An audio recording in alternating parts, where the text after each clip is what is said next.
छोटे से गांव मुरैना की। ये कहानी है चंबल के एक छोटे से गांव मुरैना की। कहानी है मनोज की और कहानी है मुरैना के मनोज से आईपीएस मनोज बनने की। ये मेरी कहानी है। या सच कहूं तो ये हर उस लड़के की कहानी है जो मेरे जैसा है या कभी मेरे जैसा था।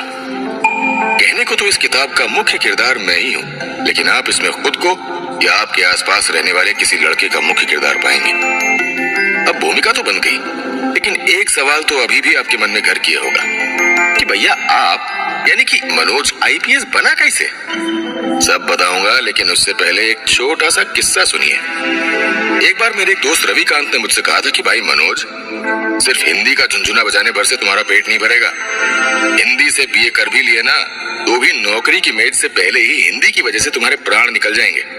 तो मैंने रविकांत से कहा कि यार रविकांत, एक बात बता, जब पूरा हिंदुस्तान हिंदी के कागजों पर चलता है, फिर हिंदी भाषा क्यों किसी गाली जैसी लगती है? क्यों हिंदी के स्टूडेंट्स को अनपढ़ के जैसे देखा जाता है?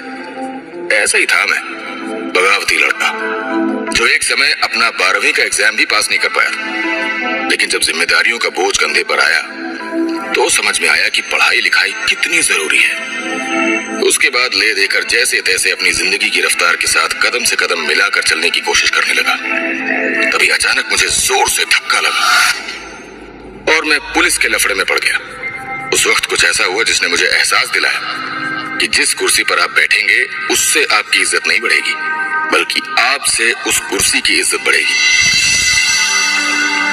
इसी एहसास ने पढ़ने लिखने के लिए मोटिवेशन दिया।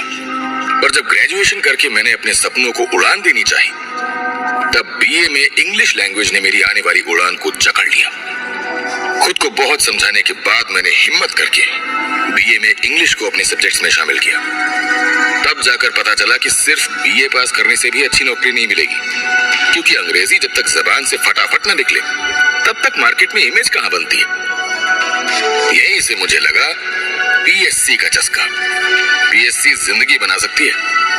जब ये समझ में आया तब मेरे हालात बद से बदतर हो गए। एक वक्त तो न रहने को छत थी न खाने को खाना, लेकिन मेरा गिर कर उठना यहीं तक नहीं था। मुफ्त में कोचिंग की पढ़ाई के लिए मैंने अपने मास्टर के कपड़े धोए, टॉयलेट साफ किया,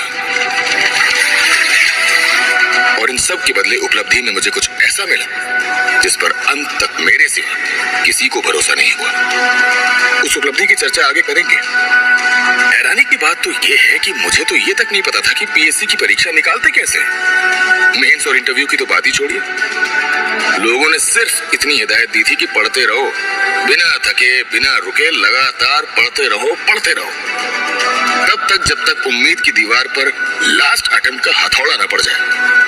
और मेरी हिम्मत तो देखिए, इसके बाद सवाल पूछा तो कैसे पूछा, कितने साल की तैयारी के बाद डिप्टी कलेक्टर बनते? अब इसका जवाब तो आपको किताब सुनने में ही मिलेगा ना। सब यही जान लेंगे गुरु, ये तो बस एक ट्रेलर है।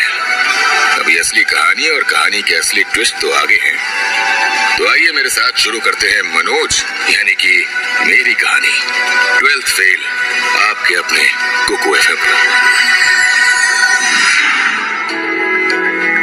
कैसा हो अगर इम्तिहान की किताबों को पढ़ने की जगह अगर परीक्षा के वक्त आपका मन उपन्यास पढ़ने का हो? कैसा हो अगर आपको पता चले कि जिस परीक्षा की तैयारी आपने की ही नहीं, उसी परीक्षा के आस में आपकी माँ सपने संजोए बैठी है? यही हाल मनोज का था। जानना चाहते हैं कैसे? तो चलिए सुनते हैं अगला एपिसोड।